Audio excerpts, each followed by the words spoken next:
បាទសួស្តីបងប្អូនទាំងអស់គ្នាថ្ងៃនេះយើងបានត្រឡប់មកជួបគ្នាវិញហើយតែនៅថ្ងៃនេះគឺខ្ញុំបានទទួលសាច់រឿងផ្ទាល់ពីបងប្រុសភ័ក្រប៉ុន្តែបងថាបុរឿងនេះគឺមិនមែនជាបងជាអ្នកជួបផ្ទាល់ទេ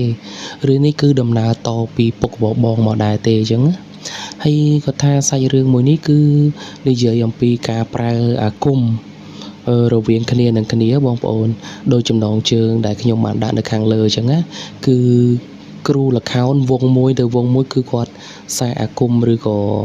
សាអាវិជារបស់គ្នាហ្នឹងណាចង់ដឹងថាតើអ្នកណាគេប្រកែជាងអ្នកណាអីចឹងទៅ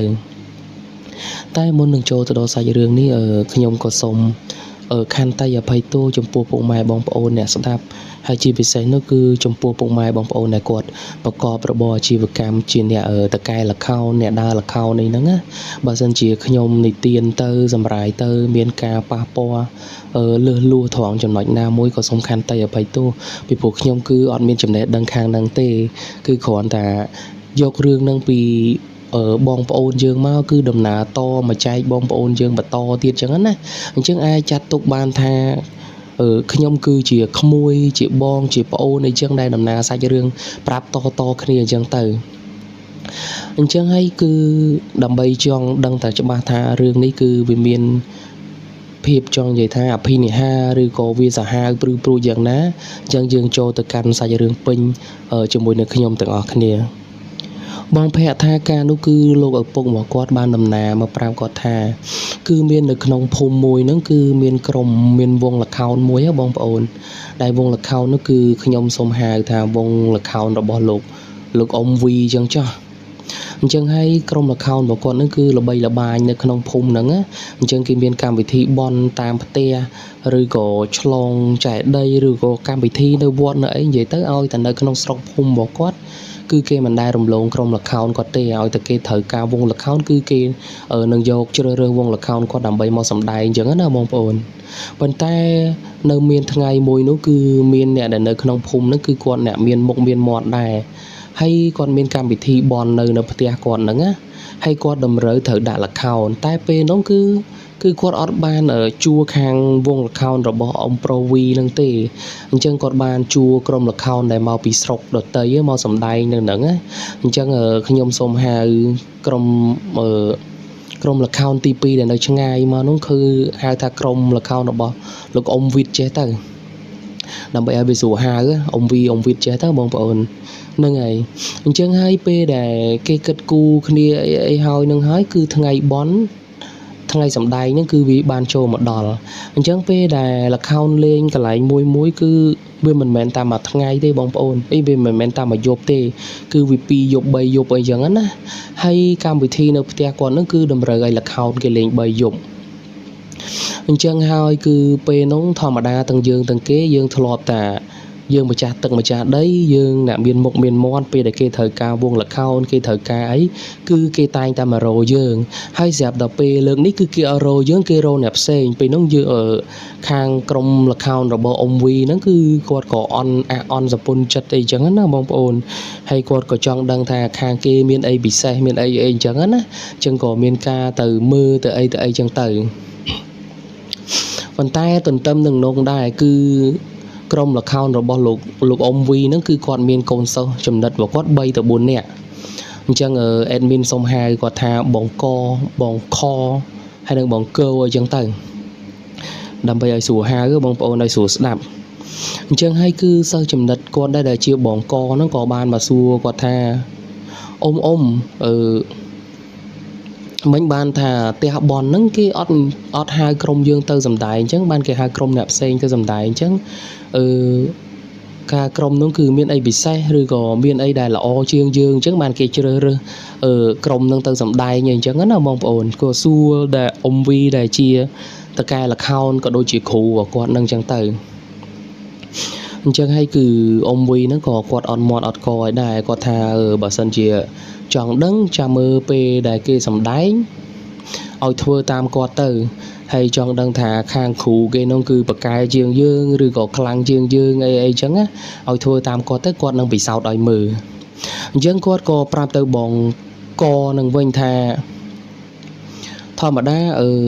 là khao cái lên cứ vì miền mà dốt pi dốt hay đằng bay dốt chẳng nó bông ổn chẳng hay có tha cái rồng là khao bị đau nó cứ lên sân đây nè đôi chỉ chốt cắt co ấy cứ cái cắt co xóa chẳng là bông ổn cứ đôi trả lời thì đây còn ta trả lỗ hay chọp chẳng á chẳng có tha ngay ti môi nó có ông vi nó hay năng sơ hoặc quạt nó có tờ mơ đá bàn tay còn là tha tư hiện lẹ đang mình bao chầm hoa nhà phun khơi chẳng á chẳng ngày thì mui ngày thì pi nó gọi đây này đò pe ngày thì bấy ông vi nó co quạt bằng quạt từ ao bòn cò đang thà lấy bờ sân dài chọn đang thà kia cầm rệt ná hay anh nơi cầm rệt ná chia sấy nó bóng bóng nó cứ bịa vào quạt cứ ót sư bờ rúa thế cứ ai nhảy như ngày nhưng đang ai cha bị đá cứ mình sợ chỉ phải ai mà tề chẳng hay quạt có prap bòn cò đang thà trẻ chẳng quạt đang thà chốt nứng ngày thì bay nứng cứ vì chỉ chốt cắt co bóng ổn chốt cắt co tua sấy chẳng á chẳng có tha bà sân chỉ chọn đằng nắng quạt ở trong đằng thà kê nó khlang vào bên na hay ở ông vi nó khlang vào bên na chẳng tới ông vi nó có tra phải ập từ ai ở bóng co nó thưa tạm cột có tha pe đài đo chốt đài kia thở cắt co nằng chẳng quạt ai côn sơ vào quạt bóng co nó nghe ai quạt rô có đốp rồi co rô chừng rất mối tiêm đã không có bao nó ngày hào chẳng từ chẳng tới pe để kia ưu tiên họ tha đo chốt đây cả lại kia chắp đang cắt co chẳng ai bóng co nó vô cái đốp rồi co chừng rất tranh pi gặp bao để quạt sờ cua tục nắng bông ổn chẳng ai vô tranh mau khéo hói hay quạt phèp đôi chỉ bật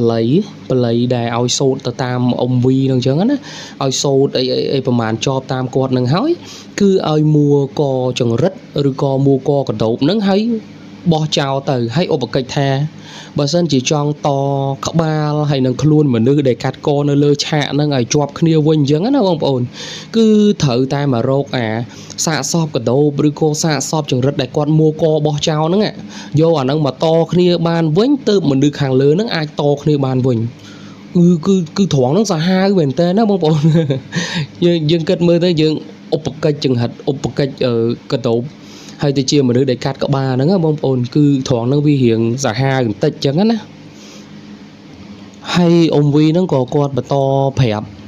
từ ở bong co nó bà tham việt tha cứ pe để thưa chân hói cứ quạt thưa chân ban đây tha quạt hiện lẹ liêm thì tới còn bao chấm hoi cái khơi vậy chẳng á bông ổn hay có rụp đọt luôn tranh pi vô mà được máu dương cùng thơ salon slow cùng thơ cái cha bà rõm chẳng á ở trên pot pi vô mà nữ hói cứ trôi rút ở lươn mình mà đo te lục khủ nữa á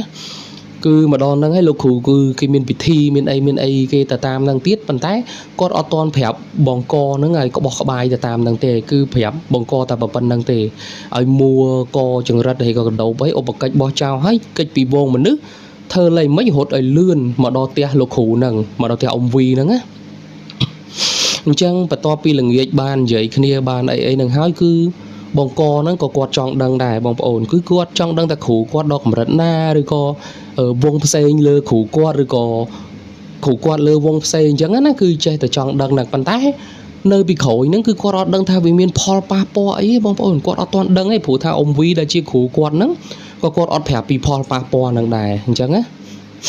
chẳng hay cứ bong co nó có ban rô cái tổ bro chừng rất đây nắng chỉ tức cái tổ có ban chừng rất có ban này ta mà có ba lần tiền đại tam có bao nâng hay tao giật cua chừng á chẳng hay ở có tha pe đóng vi đo chốt đây cái thời lên cắt co mà đưa mền tên nắng á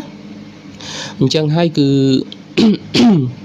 chia sẻ bong po nâng pa nhà ha sau có phim tịch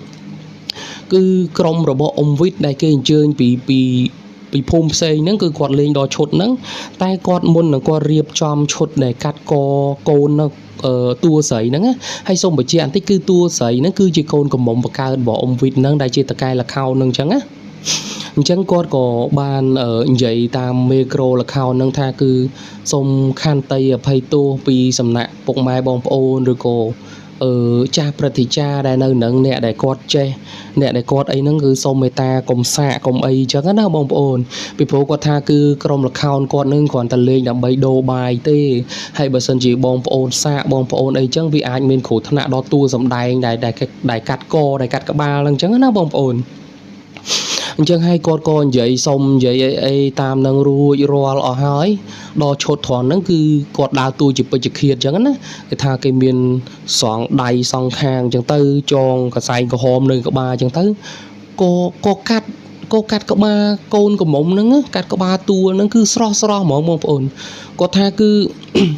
កបត់តាំងតោគេនឹងធំណាស់គឺមុខសស្ងាច់តែមុននឹងគេកាត់ហ្នឹងគឺគេអុចធូបទាំងដុំហើយគេសូត្រគេអីមកសធូបហើយបានគេសកត់ឲ្យកាត់យកគាត់ថាកាត់ស្រស់នៅនឹងហ្មងហើយគ្រាន់តែសកត់ឆ្វាច់ទៅគឺមនុស្សហ្នឹងកធាក់បងប្អូនដែលឃើញដូចជាគេអាកមន់អីបងប្អូនហ្នឹងអាជាស្រ័យគឺប្រកាច់ចឹងដូចគ្នាកធាក់ដៃកធាក់ជើងហើយឈាមបាញ់ឆ្វាចអីចឹងទៅអញ្ចឹងហើយគឺពេលដែលគេចាប់ផ្ដើមកាត់ចឹងហើយគឺក្នុងនោះក៏មានវត្តមានរបស់បងកដែរបងប្អូនដែលគាត់ទទួលភារកិច្ចពីលោកគ្រូរបស់គាត់ដែលជាអ៊ំវីមកនោះអញ្ចឹងហើយគាត់ក៏ដើរសៀទៅក្បែរចេតិយអញ្ចឹងណាអេដមីនពេជ្របជាគឺនៅក្បែរផ្ទះរបស់គាត់នៅខាងក្រោយគឺគេមានចេតិយម៉ែឪគេអញ្ចឹងណាអញ្ចឹងគាត់ក៏ទៅក្បែរនៅកន្លែងស្ងាត់ហើយគាត់ក៏សូត្រទិដ្ឋានដូចបល័យអីដែលលោកអ៊ំវីដែលជាគ្រូគាត់បានប្រាប់គាត់ហ្នឹងគឺគាត់សូត្រគាត់អីជាប់សពគ្រប់ហើយគាត់ក៏មួកអាចង្ហិតឬក៏កដោបហ្នឹងឲ្យគាត់ឧបកិច្ចតាមអីដែលអ៊ំវីបានប្រកបគាត់ហ្នឹងណាថាបើសិនជាចង់តកចង់តក្បាលចូលខ្លួនឲ្យជាប់ឡើងវិញមនុស្សនៅលើឆាកហ្នឹងលុះត្រាណាតែរោគកដោបឬក៏ចង្រិតនឹងឃើញហើយយកមកតជាប់គ្នាទើបអ្នកលើឆាកហ្នឹងអាចតជាប់វិញបានតែបើមិនសិនមករោគចង្រិតឬក៏កដោបនេះមិនឃើញទេគឺអ្នកនៅលើហ្នឹងគឺដឹងតែតអត់បានទេអេដមីនសូមចេញក្រៅសាច់រឿងជាងបន្តិចអេដមីនគិតថាចំណុចហ្នឹងបងកគាត់គួរតែគិតឃើញទេបងប្អូនបើសិនជាមិនអាចមករោគអានឹងឃើញទេគឺអ្នកនៅលើឆាកហ្នឹងគឺប្រកបណាស់គឺមានតែផ្លូវមួយទេគឺស្លាប់ត្រូវហ៎បងប្អូនប៉ុន្តែគាត់ថាត្រង់ហ្នឹងមិនបានគាត់គិតអត់ដល់ត្រង់ហ្នឹងគាត់គិតអត់ដល់ចំណុចត្រង់ហ្នឹងប៉ុន្តែបើគ្រូរបស់គាត់គឺអ៊ំវីនោះគឺគាត់ដឹងហើយថាលទ្ធផលវាមិនម៉េចប៉ុន្តែគាត់នៅតែចង់សាកទៀតណាបងប្អូនកន្លែងហ្នឹងអេដមីនគិតថាគឺគាត់គឺអាត្មានិយមមែនតើគាត់ទៅចង់សាកខ្លួនឯងដឹងថាខ្លួនឯងខ្សោយឬក៏ខ្លាំងជាងគេសោះគឺយកជីវិតមនុស្សម្នាក់មកលេងសើចអញ្ចឹងណាប៉ុន្តែមិនមែនជីវិតមនុស្សម្នាក់ទេបងប្អូនស្ដាប់ទៅតិចទៀតបងប្អូននឹងដឹងថាមិនមែនម្នាក់ទេគឺពីរនាក់អញ្ចឹងណាអញ្ចឹងមានសុំតទៅទៀតអញ្ចឹងពេលដែលគាត់មួកចង្ហិតហើយក៏កដោបនឹងបោះចោលហើយគាត់ក៏រំដោះខ្លួនចេញពីវងមនុស្សមកអញ្ចឹងណាអញ្ចឹងផតរៀងស្ងាត់បន្តិចគឺគាត់ធ្វើតាមពាក្យសម្ដីរបស់គ្រូគាត់ហ្នឹងគឺគាត់រត់សម្ដៅទៅផ្ទះអ៊ំវីដែលជាគ្រូគាត់ហ្នឹងគឺរត់អត់ងាកក្រោយទេអញ្ចឹងពេលដែលគាត់ទៅដល់ផ្ទះគ្រូគាត់គឺគាត់ភ្ញាក់ផ្អើលមែនតើទៅដល់នោះគឺគ្រូគាត់បានរៀបពិធីចាំអស់ហើយគឺទៅដល់ហ្នឹងគឺគាត់ឃើញមានខ្ទះថ្នោតទៅបងប្អូនណាខ្ទះគេបបដែលខ្លះហៅខ្ទះលោកហ្នឹងណាគឺគាត់ឃើញគោលើគ្នានឹងជាច្រើនហើយនៅក្បែរនោះអញ្ចឹងគេមានដុតទៀនជាអំបងអញ្ចឹងណាហើយនៅជាតិនោះគាត់ឃើញមានសិស្សដែលជាសិស្សជំនាន់របស់គាត់នោះគឺបងខហើយនិងបងគោក៏នៅនឹង2នាក់ទៀតដែរហើយជាមួយនឹងលោកគ្រូតែអ្វីដែលចម្លែកនោះគឺលោកគ្រូរបស់គាត់គឺស្លៀកក្បិនពណ៌សបងប្អូនស្លៀកក្បិនពណ៌សហើយអាអំបោះឆៅហ្នឹងអាគេមូដូចខ្សែពួរខ្សែគោបើប៉ុនមេជើងហ្នឹងយកមកជួតក្បាលផងហើយយកមកពាក់ឈៀងផងបងប្អូនគ្រាន់តែគាត់ឃើញអញ្ចឹងក៏គាត់អត់មាត់អត់កឲ្យដែរហើយគ្រូរបស់គាត់នោះក៏ស្រែកថាឲ្យរត់ចូលក្នុងវងទៀនឲ្យលឿនហើយក៏អធិស្ឋានបងប្អូនហើយក៏ឲ្យគាត់ក្រាបទៅក្នុងអា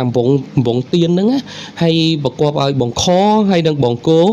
គឺលើកផ្ទះថ្នោតនោះគ្របពីលើគាត់ដែលគាត់ចោះដីទុកតែប្រហោងទីងដែលទុកឲ្យគាត់ដកដង្ហើមកុំឲ្យវាថប់ខ្យល់ហ្នឹងណា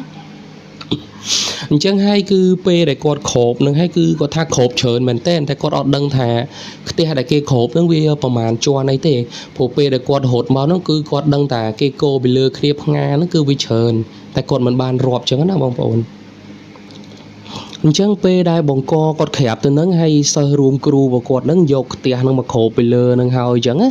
អញ្ចឹងពេលនោះគឺគាត់អាចលឺតិចពីខាងក្រៅមកដោយសារតែគេចោះដីបន្តិចទុកឲ្យមានខ្យល់ចេញចូលឲ្យគាត់ដកដង្ហើមមកបងប្អូនអញ្ចឹងគាត់លឺសំឡេងគ្រូរបស់គាត់នោះគឺសូត្រធម៌សូត្របល័យមិនដឹងជាស្អីខ្លះទេគាត់ថាគឺគាត់មិនដែលលឺអញ្ចឹងណា នឹងតាមអ្វីដែលពុករបស់បងភ័ក្រប្រាប់មកបងភ័ក្រអញ្ចឹងណាថាគឺសូត្រច្រើនមែនតើហើយគាត់គិតតែពីសង្ងំនៅក្នុងហ្នឹងអញ្ចឹងណាហើយលោកគ្រូរបស់គាត់ហ្នឹងក៏ដែលជាអ៊ំវីហ្នឹងក៏ប្រកបថាបើគាត់ហាមមិនឲ្យចេញគាត់មិនទាន់ឲ្យអ្នកក្រៅបើកទេគឺដាច់ខាតកុំចេញឲ្យសោះគឺត្រូវតែនៅសង្ងំក្នុងហ្នឹងអញ្ចឹងគឺត្រង់ហ្នឹងគឺបងកគាត់ឆ្ងល់ខ្លាំងតែគាត់អត់ហ៊ានសួរណាបងប្អូនគ្រូគាត់អត់ដឹងថាវានឹងមានហេតុការណ៍អីកើតឡើងអញ្ចឹងណាប៉ុន្តែគាត់មើលទៅតាមទឹកមុខរបស់គ្រូរបស់គាត់ហ្នឹងគឺគាត់ឃើញថាគឺគ្រូរបស់គាត់ហ្នឹងគឺផិតភ័យអញ្ចឹងណាដែលគ្រូរបស់គាត់អត់ដែលថា show action អញ្ចឹងតាំងពីដើមមកទេគាត់តែលើកឃើញជាលើកទី1អីចឹងទៅអញ្ចឹងគាត់ក៏អត់មានសួរអីច្រើនដែរគាត់ក៏ធ្វើតាមគ្រូហ្នឹងចឹងទៅ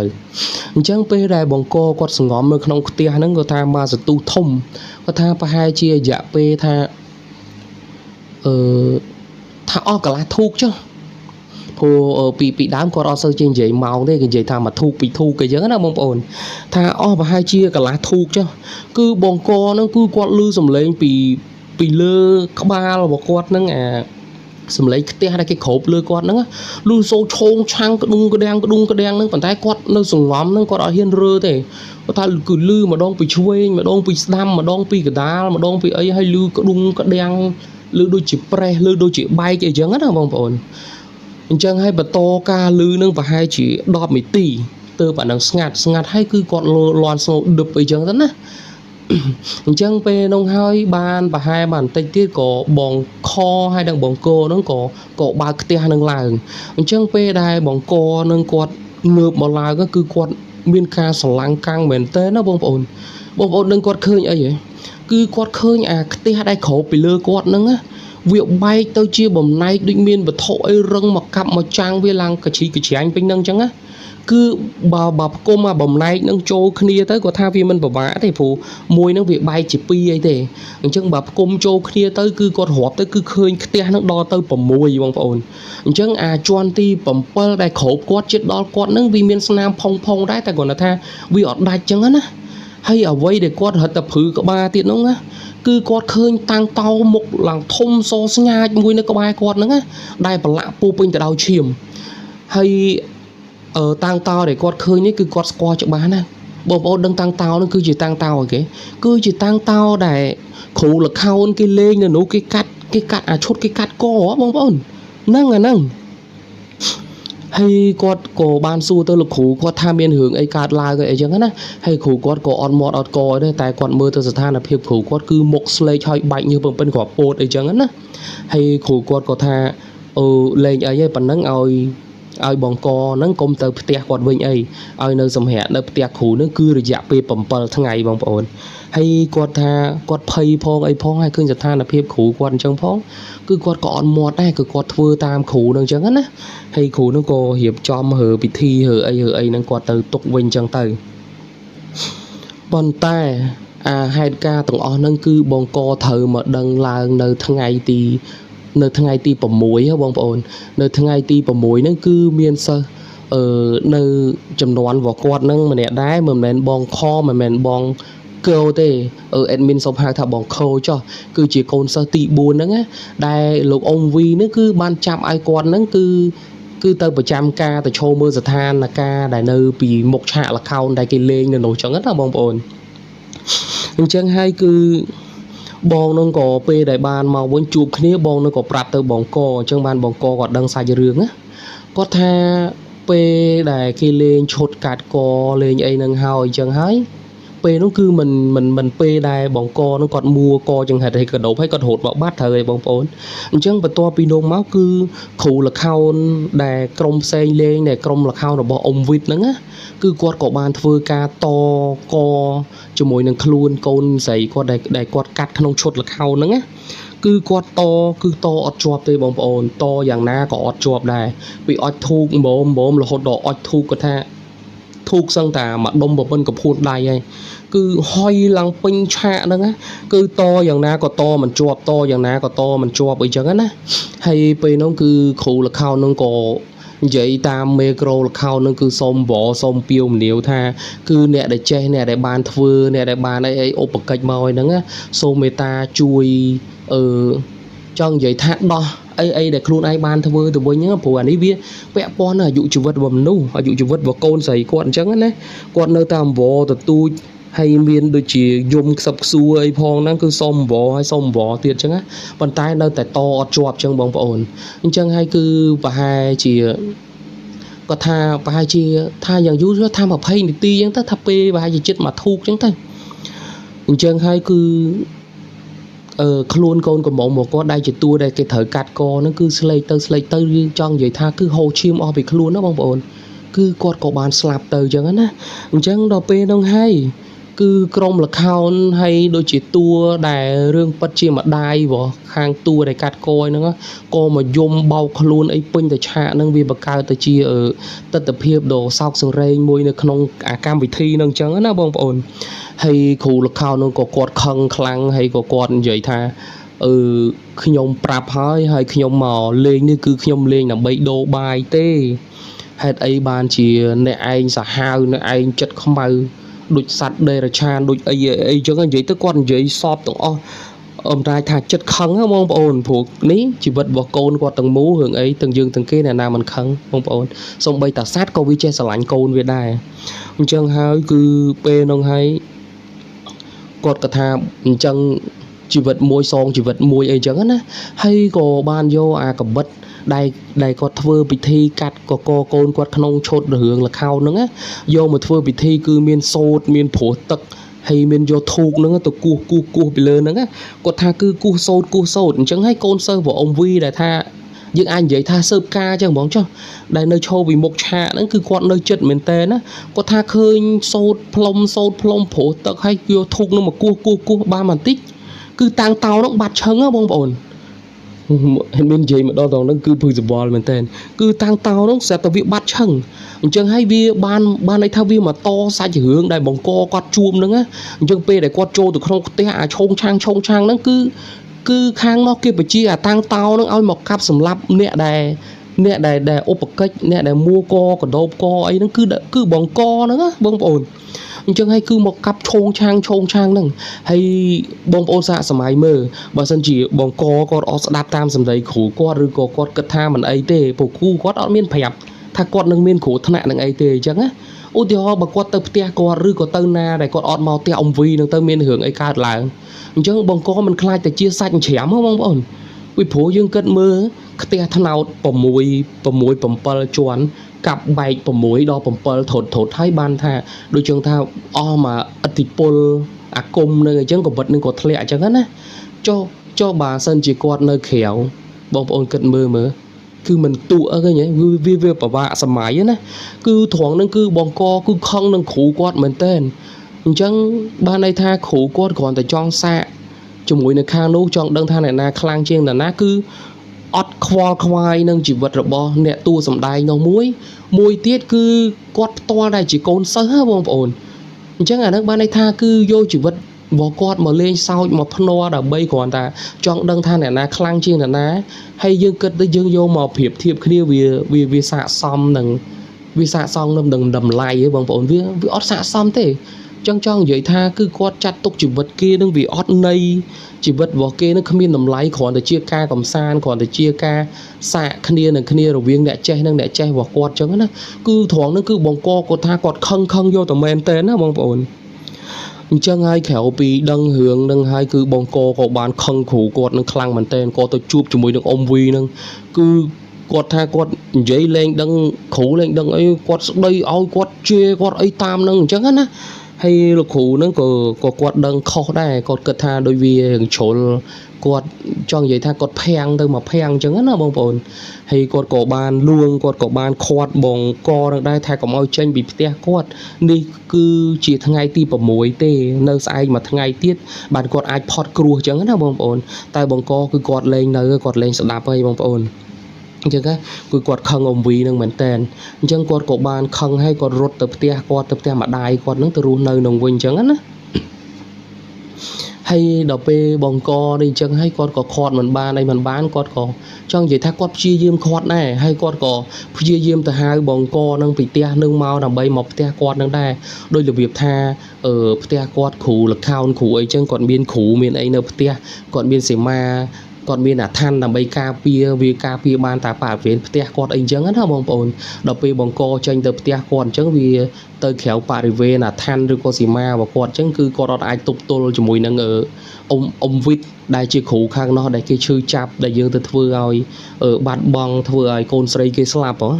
ហ្នឹងហើយអញ្ចឹងគាត់ក៏ព្យាយាមគាត់បង្កដែរតែបង្កលេងស្ដាប់អីពេលនេះគឺស្ដាប់លេងចូលហើយអញ្ចឹងគាត់ក៏ទៅផ្ទះគាត់ប្រើជីវិតអីនៅផ្ទះគាត់អញ្ចឹងទៅណាក៏យករឿងហ្នឹងទៅប្រាប់ម្ដាយប្រាប់ឪពុកគាត់អញ្ចឹងទៅហើយម្ដាយឪពុករបស់គាត់ក៏ហូរចិត្តតាមនោះដែរហើយក៏លួងកូនលួងអីអញ្ចឹងទៅហើយបង្កគឺគាត់មានវិបដិសេរីបងប្អូនគឺគាត់បានចូលរួមសម្លាប់បានន័យថាសម្លាប់ជីវិតគេណាបងប្អូនប៉ុន្តែគ្រាន់តែថាធ្វើអញ្ចឹងវាអត់អាចជាប់ទោសជាប់អីទេព្រោះថាអានេះវាជាផ្លូវក្នុងដែលយើងមើលមិនឃើញអញ្ចឹងបងប្អូនគ្មានច្បាប់ណាទៅដាក់ទោសទៅដាក់អីអញ្ចឹងបានទេប៉ុន្តែគឺគាត់មានវិបដិសារីខ្លួនគាត់ថាគាត់បានសម្រាប់មនុស្សគាត់បានធ្វើអីទៅតាមអាគមតាមអីដែលគ្រូគាត់ប្រើដែលគាត់មិនដឹងនិយាយមកថាដោយអចេតនាអញ្ចឹងណាប៉ុន្តែគាត់នៅតែស្ដីនៅតែបន្ទោសខ្លួនឯងអញ្ចឹងទៅអញ្ចឹងសូមកាត់រំលងពេលមកដល់យប់ឡើងគឺបងកហ្នឹងគឺគាត់ហូបបាយហូបអីហើយគាត់ចូលសម្រាកធម្មតាអញ្ចឹងទៅហើយសូមបញ្ជាក់ណាគឺគាត់គឺជាកូនទោលអញ្ចឹងហើយម្ដាយឪពុករបស់គាត់ហ្នឹងគឺចាស់ជំនាន់ពីដើមគឺគាត់អត់សូវសម្រានលើផ្ទះហើយបងប្អូនគឺគាត់សម្រានតែនៅក្រោមផ្ទះអញ្ចឹងណាហើយនៅលើផ្ទះហ្នឹងគឺបងកតែម្នាក់ឯងអញ្ចឹងទេ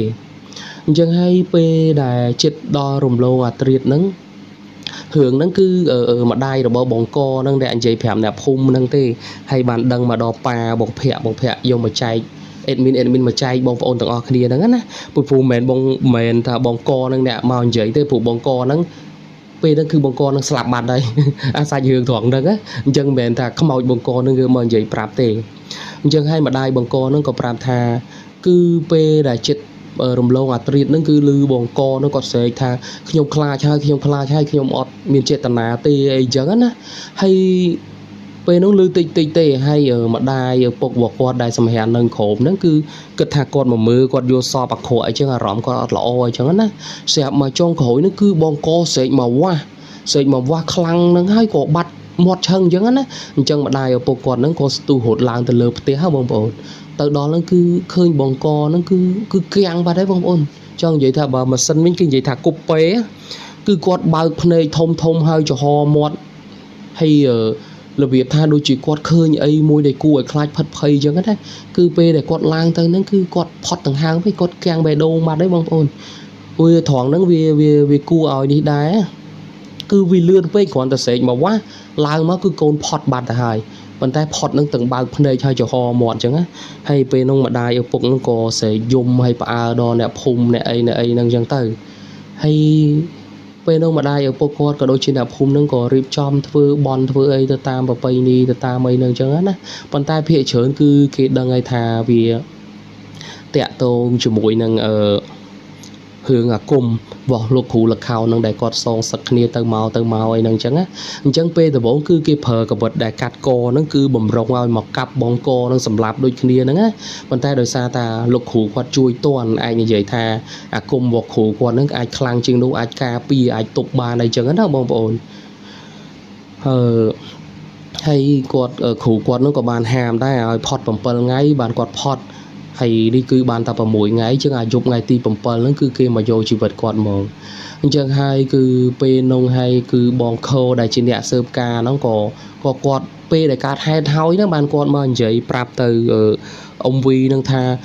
មានរឿងមួយទៀតដែលគាត់ភ្លេចនិយាយប្រាប់ហ្នឹងណាគាត់ថាគឺពេលដែលនេះហ្នឹងហើយគឺលោកគ្រូដែលថាអ៊ំវីតហ្នឹងណាដែលជាគ្រូល្ខោនដែលបាត់បង់កូនស្រីហ្នឹងណាគឺគាត់បានធ្វើពិធីអីទៅលើសាកសពរបស់កូនគាត់នោះដែរណា